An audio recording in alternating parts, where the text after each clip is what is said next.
Dinomorphia, Salamangreat, and is that Solfachord? You're gonna smash the living crap out of that subscribe button so you guys don't miss out more content. Wow, Dinomorphia, and what's a hand trap, guys? There's no hand traps within the main deck of this. This build is just going with triple Therizia, and we're just kind of calling it a day with a single copy of Diplos here, which means you are relying on 33 other trap cards to actually allow you the chance to do very well with this. Now, I was going to notice, I think one of those very, very strong cards of this deck actually is playing is the Grand Horn of Heaven. You know, being able to basically blast out a summon, and then, yeah, your opponent draws a card, but then you end the main phase, which takes away an entire battle phase from your opponent, which actually is a lot more devastating than I think a lot of players are going to want to acknowledge with this card. I think that this card is very, very, very broken for the things that it can do. You know, you're also going to notice, yeah, we're also playing Soul of the Supreme King in here. Being able to beam out a Zark that can basically rotate into a bunch of other win cons is really, really funny. But also, we do see Trap-holic in here. You know, if I could activate Soul of the Supreme King, chain Trap-holic, or, you know, do a Dinomorphia card, chain the Trap-holic, you know, you get into some very, very, very interesting interactions because of this card basically being able to beam out extra little bits and pieces for you. Also, you know, things like the Iron Thunder, the Gravediggers here. Both of these are all going to be great. And also, we do have the Ferret Flames, which I think is one of our favorite cards to kind of act as a little blowout card against the opponent. But this looks absolutely wonderful. So congratulations to Dinomorphia, actually shaking things up very nicely. Now this one took me by surprise. Who out here is going, I'm going to play Salamangreat in the year 2025? Because I had considered this deck to basically just be lost to the chasm of time. You know, yeah, I mean, Link 4s are pretty cool. And, you know, Raging Phoenix was a great addition to this deck. But times have just shifted around. So what this deck got now is Radiant Typhoon Swen just goes, oh, hey, I can go first? All right, well, what advantage do I get for this? I mean, I get to add Mystical Space Typhoon from my deck to my hand, but this also acts as another little free special summon from the deck, or another little setup for you. So, also this being a level 3 is very, very, very strong. I also do see that we are playing the Cyberse Wit Kid down here. I don't really feel like I get to see Wit Kid all that much, but I mean, having the ability just to get a free Cyberse tuner out of the deck seems kind of interesting. You know, get you access to the Weasel, so you can roll the gosh darn thing on over to your opponent's field. We're also playing the one Code of the Soul still to this day. I think that's fine. Now, one other interesting addition here is we are playing 2 Salamangreat Roars, which is great. You've also got the 2 Chants in here. I mean, basically being able to normal this, activate, special out the other, you know, and you're basically set up. You're good to go.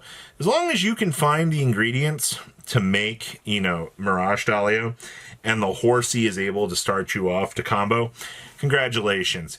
You've done exactly what your deck needed to do, and you're basically off to the races to do it. Oh, what in the world is this?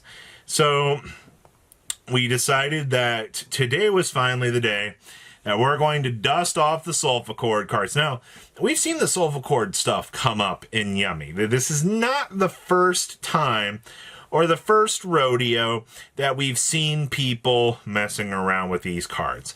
But this is the first time that I've seen them acting within their own self-contained engine with the canine stuff on a more competitive level. It's not to say that this is necessarily a bad thing, but what you're seeing here, people, is kind of the setup that we were talking about. You know, Joe Cool into Gracia just is supposed to feel absolutely amazing. They want you to beam out the 5 off of this to get the setup and go. And then basically, your whole point is you want to get into Kulia here. Kulia ends up being probably one of the best cards, but also, you're going to see we are playing some interesting little toolbox options in the side deck. We are playing Saruja the Skuldred to beam out extra monsters, to sculpt our hand. You know, if we can get into certain extra canine pieces along the way, or if we can go find our crap ton of hand traps that we play, you have the ability to do so. Also, you do have a pretty dedicated Exceed package in here for the little blowout bits and pieces that I think that you are going to need for this deck. Deck looks pretty strong for what you're looking for. I also do see we're finally seeing some Gravekeeper's Inscription action in the side deck. It's actually pretty refreshing to see that these little components are coming together and actually working out. So this was by far, I think, one of the more interesting lists out of the weekend here.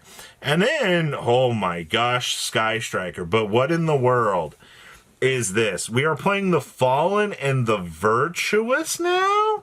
So this just gives you the ability to send a monster that mentions the Fallen of Albaz from your extra deck to the graveyard, and then you get to target a face-up card in the field and then destroy it.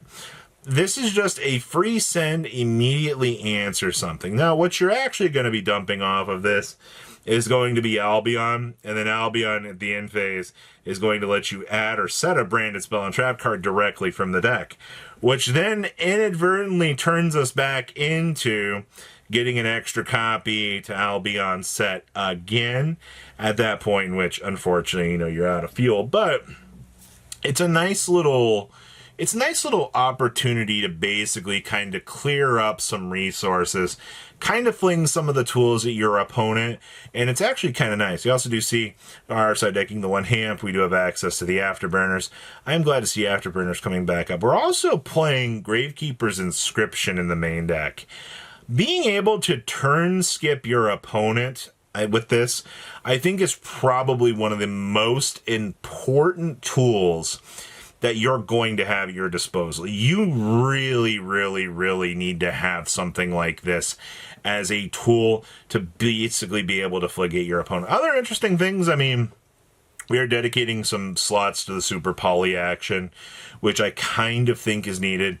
We're playing 2 Desires, which I'm okay with, because if you're playing Desires, you have to play double rows. You don't really get much of a concession with this. You're just very much forced to make these calls and go. See, we have all of our Thrust targets. We're actually side decking Thrust. I don't know if I like that. Thrust is such an important part of this deck's identity, to being able to pull out some of the most broken cards. Not having access to that feels weird. And then we have, oh wow, Orcust with Mitsurugi. Talk about such an innovative and challenging deck to the course of the meta's identity out here. I will say, though, it is really, really funny to see Boral Sword still kind of popping up and kind of doing its job. Basically being able to OTK with your opponent is good. Hey, once again, though, I do see that Gorgon showing up. I feel like Gorgon is becoming more of a centerpiece as of late here, where you're basically able just to roll this out, detour anything that the opponent's trying to do, and it actually works out very, very well. And also, I'll be Phantasme's back in the side deck for this deck list. I didn't really think people were still, really worried about it, but I guess, like, if you're worried about Yummy Link something, it's still a free body that sculpts the hand, replaces itself, and gives you targeting protection, all wrapped up on one very big card. So I don't hate that. It seems like a pretty decent card that you're going to want to have. You also do see that we have access to Solemn Warnings down here. Warning basically replaced Judgment, RIP to Judgment being at 1 at this stage, but I think this has worked out. You've got all the kits and caboodles within this deck. You have a Symbol Skeleton. You've got the bits and pieces that you want to see. So a lot of interesting little challengers within the meta, and I kind of like that, actually. So what do you guys think? Please, leave a comment down below. Tell me what you guys think, and I will see your beautiful faces back here in day, guys. Patrons! Thank you.